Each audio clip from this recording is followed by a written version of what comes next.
Y este 1 de mayo, 360 se encuentra en exclusiva en compañía del ministro del Trabajo, Néstor Ovalles, con quien vamos a conversar precisamente de lo que es la noticia del día de hoy, el incremento y el aumento salarial anunciado por el presidente Nicolás Maduro. Bienvenido, ministro. ¿Cómo está? ¿Cómo me le va?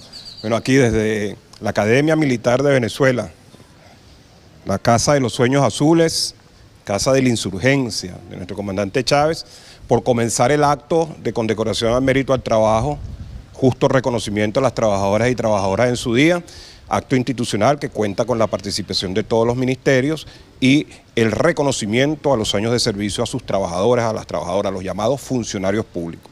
Sí, hoy desde el Poliedro, Boris, el presidente, como parte de ese sistema de protección a la clase trabajadora, al trabajador y trabajadora, con su familia incluido, ha producido el aumento número 42 contra 7 de la llamada Cuarta República, de los aumentos realizados por el presidente Nicolás Maduro. Resalta nuevamente la disposición del presidente a no dejarse chantajear por el planteamiento de que los aumentos salariales resulten ser inflacionarios. Fue lacónico cuando señaló, eso ha quedado demostrado, que los aumentos salariales no producen efecto inflacionario, que los beneficios de los trabajadores, la estabilidad, las convenciones colectivas no producen efecto inflacionario, de tal manera que nosotros podamos entender de una vez por todas y decirle a la opinión pública que forma parte de ese andamiaje y de esa estructuración de justificación de lo que estamos sufriendo como pueblo, que no tiene ninguna otra explicación sino una economía delictiva, prácticas delictivas contra las necesidades básicas de un pueblo, alimentación y medicina.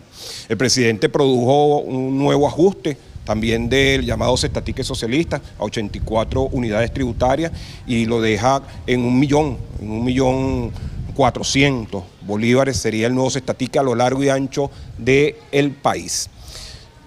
2.555.000 es el salario, el ingreso mínimo integral y legal en la República Bolivariana de Venezuela a partir del 15 de abril, es decir, hay un retroactivo y debe ser cancelado, como lo señaló el presidente, el 30 de abril, a partir de hoy, de tal manera que ya se están poniendo a disposición las estructuras del Ministerio de Finanzas y de Planificación y del Ministerio del Trabajo, por supuesto, para lo referente a que se cumpla esta instrucción presidencial del aumento salarial. Pero es resaltar que el presidente, al lado de seguir produciendo, como decíamos, en un sistema casi bimensual de aumento salarial en cumplimiento de lo que está en la Constitución de la República Bolivariana de Venezuela, plantea que el 20 de mayo es una divisoria de agua para lanzar la gran revolución económica que demanda nuestro país. Se ha señalado que en la sociedad venezolana, en las entrañas de la patria, hay fortalezas, fuerzas productivas dormidas que han estado inhibidas por el rentismo petrolero. El rentismo, que es la distorsión de la renta petrolera. Es decir, que esas fuerzas productivas deben explotar a su máxima capacidad para que nuestra economía sea una economía diversificada y fuerte, y para construir un fuerte mercado nacional. Nosotros vimos una experiencia allí donde estábamos, en el balance de la Expo 2018, de que eso es posible. De lo largamente anhelado, de lo largamente aspirado, que es que más allá del petróleo nosotros podamos generar, producir lo que requiere la mesa del venezolano, lo que requieren los hogares venezolanos. En la Expo 2018 quedó patentizado. Hay algo que me llama la atención de lo que dijo el presidente de la República y que también lo han dicho muchos economistas y analistas políticos, que es que en este escenario de guerra económica ya no solamente es suficiente incrementar el salario, por lo que es el tema de la espiral inflacionaria, sino ir mucho más allá, y esto creo que lo tocó el presidente, garantizar una entrega continua y sostenida de los CLAP y de el apoyo extra salario al trabajador para poder ayudarlo a soportar esta guerra económica. Yo quisiera que nos profundizara sobre este lineamiento que ha esbozado el presidente. Sí, se trata del sistema de bonos del carnet de la patria. Hay una combinación, una ecuación, que es carnet de la patria como mecanismo de gobierno digital, con la construcción de una gran data, y el movimiento Somos Venezuela. El movimiento Somos Venezuela, en su esencia movimental, que no del partido, en su esencia movimental, que toca a la gente, que constata sin intermediarios, sin estructuras mafiosas, que la gente está en esa condición en los hogares de la patria o en el parto humanizado o en la misión José Gregorio Hernández. Esa combinación del carnet de la patria y la información que él da y la posibilidad de tocarle, de ir al hogar, de hacer el examen social de la situación, se ha convertido en un mecanismo de gobierno y de mayor eficacia social para las políticas de protección que el gobierno bolivariano adelante. Entonces, el sistema del carnet de la patria con el movimiento Somos Venezuela. Pero el carnet de la patria también ha dado la posibilidad de proteger, más allá de las convenciones colectivas, de los aumentos de salario o del llamado cestatique socialista, que es el sistema de bonos. Frente a los ajustes groseros, inexplicables, irracionales, que no responden a un criterio económico sano, los ajustes en los precios. Hoy el presidente señalaba que explica el tema de que si produzco a 80.000 la leche de cabra, pongamos 100.000 el litro de leche de cabra, que explica que llegue a las mesas del venezolano en 1.200.000, la estructura distorsionada, desquiciada de distribución, en el que se eleva con un marcador delictivo, que no tiene otro nombre sino delictivo, como el dólar libre que hay, que ya ni siquiera es el dólar today, para marcar los precios y establecer una estructura de costo que no tiene ninguna responsabilidad. Entonces los bonos vienen a una cosa que es fundamental, y dijo el presidente hoy, Boris, que es que nos hemos ocupado de proteger y expandir la capacidad de consumo del pueblo venezolano. Si tú contraes la demanda y hay oferta, si tú no tienes al pueblo en capacidad de acceder a los productos a precios justos realmente, la posibilidad de que la oferta haga explotar la economía, según las leyes sanas de la economía, del liberalismo, van a ser inciertas. De tal manera que el aumento del salario mínimo, las convenciones colectivas y el sistema de bonos, ahora el bono para la clase obrera en el mes de mayo, forman parte de un estímulo permanente a la demanda, a la capacidad de consumo. Y con esto se agrega el tema del sistema de protección de los CLAC. Nosotros hemos creído en el pueblo y dijimos, si nos están trastocando el sistema de distribución, apoyémonos en el pueblo a través de los CLAC para la distribución del alimento. Bueno, y a esta hora, a propósito de lo que ha sido este anuncio de incremento salarial dado por el presidente Nicolás Maduro, nos han llegado algunas preguntas a través de las redes sociales. Y una de ellas es Vane Alfri, que nos pregunta lo siguiente: yo trabajo en la empresa privada, ¿me tocaría también este aumento? Claro, sí. El decreto es un decreto presidencial de aumento del salario mínimo a lo largo y ancho del país. No puede haber un trabajador,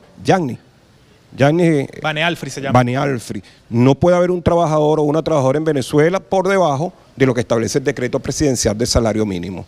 Es el salario legal para la República Bolivariana de Venezuela, y todos los que estamos investidos de autoridad, digamos, tiene que responder a eso y respaldar institucionalmente, a defender con la ley en la mano que ningún trabajador esté por debajo de esta condición de salario mínimo nacional.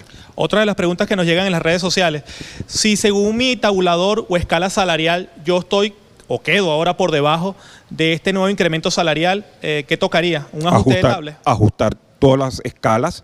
En el caso de los funcionarios públicos son las escalas de remuneración de los profesionales, de los técnicos superiores y de los bachilleres. Así está compuesta la escala en el sistema público. Y las tablas de los obreros al servicio del proceso social de trabajo en la administración pública. ¿Eso ya se contempló? Está contemplado, está dentro del decreto. No puede haber, si el nivel bachiller 1 de la escala queda por debajo del salario mínimo, inmediatamente tienes que llevarlo al salario mínimo. Y siempre será un poco más, porque las escalas tienen el aumento que viene por el contrato marco o por los contratos que tienen esos ministerios o esas dependencias. Y lo mismo sucede con la tabla de los obreros al servicio del Estado. Siempre hay un porcentaje que lo despega del salario mínimo. Y cuando inyectas el salario mínimo, aplicas el salario mínimo, por supuesto vas a tener a 2 millones, más de 2,5 millones de trabajadores al servicio del Estado, de la administración pública nacional, regional y local, por encima del salario mínimo, más de 2,5 millones. Hay que cumplir con lo que está establecido en la ley y debemos aumentarle a los trabajadores. Y enhorabuena, pues, que se aumente en el Día de la Clase Obrera Internacional, a la cual un mensaje desde esta oportunidad que tú nos brindas, Boris, en su día, en el Día Internacional de la Clase Obrera, cuyo proyecto histórico e irrenunciable es la construcción de una patria socialista. construcción del socialismo. Le es irrenunciable, no lo pueden rehuir, porque creemos simplemente que en el otro no hay posibilidad. ¿Qué vamos a ver en las calles de Caracas este 1 de mayo? Una masiva concurrencia, una participación de respuesta, una participación de respuesta a lo que viene siendo, a estos desmanes, a esta forma desquiciada, repito, como está tratándose de producir una mudanza política en el país. Que el alimento y que la medicina y que las necesidades del pueblo sean utilizadas inescrupulosamente como armas electorales o como armas políticas para desestabilizar. De tal manera que mañana la respuesta va a ser masiva por parte de la clase obrera, que marcha no solamente en Venezuela, marcha a nivel internacional, pero en el caso de los trabajadores venezolanos es fenoménico, es muy especial, porque cada uno de esos venezolanos y esas venezolanas recibe los embates de esa economía trastocada por razones de carácter político. Mañana lo vamos a ver, y mañana también vamos a ver una primera parte de lo que va a suceder dentro de pocos domingos en este país que decidió ser un país libre, soberano e independiente, como nos lo señaló, que salió de estas aulas, de los cuarteles de la insurgencia, el comandante Hugo Chávez Frías, cuando nos señaló que dejaba una patria libre, soberana e independiente, pero que había que hacerla socialista. Y para ello la clase obrera. Llegamos al final de la entrevista, ministro, y yo quisiera rescatar algo que usted dijo, que es la utilización del ingreso de los trabajadores como arma política, porque ahorita que estamos en campaña presidencial, dos de los principales candidatos opositores, el candidato Bertucci y el candidato Falcón, han prometido de que si ganan van a crear una tarjeta para que los trabajadores cobren en dólares, algo que obviamente tiene como objetivo ganar el voto de la masa obrera. Usted como ministro del Trabajo, ¿cuál es su lectura de esta propuesta? Ya la tarjeta existe, es el carnet de la patria, no están inventando nada nuevo, es el carnet de la patria. Y bueno, y además quiero recordarle, estoy obligado como ministro de un gobierno constituido legalmente y constitucionalmente en Venezuela, que la moneda de curso legal a lo largo y ancho del país es el bolívar, no es el dólar. Que el bolívar estamos obligados a fortalecer el bolívar, y lo que hemos venido haciendo con el petro y las distintas formas de petro es fortalecer nuestra moneda de curso, nuestra moneda legal, que es el bolívar. Bueno, en elecciones la espontaneidad y la explosión creativa está a flor de piel. Nosotros no tenemos tiempo para esas espontaneidades, nosotros tenemos tiempo para trabajar, para hacer un esfuerzo, y lo estamos haciendo y lo vamos a seguir haciendo. Bien, ustedes lo escucharon, Néstor Ovalles, ministro del Proceso Social del Trabajo, quien muy amablemente nos ha ofrecido esta entrevista en lo que es precisamente la celebración del Día del Trabajador este 1 de mayo, a propósito de los anuncios hechos por el presidente Nicolás Maduro. Vamos a una pausa y de regreso continuamos con más de nuestro programa. Ya venimos.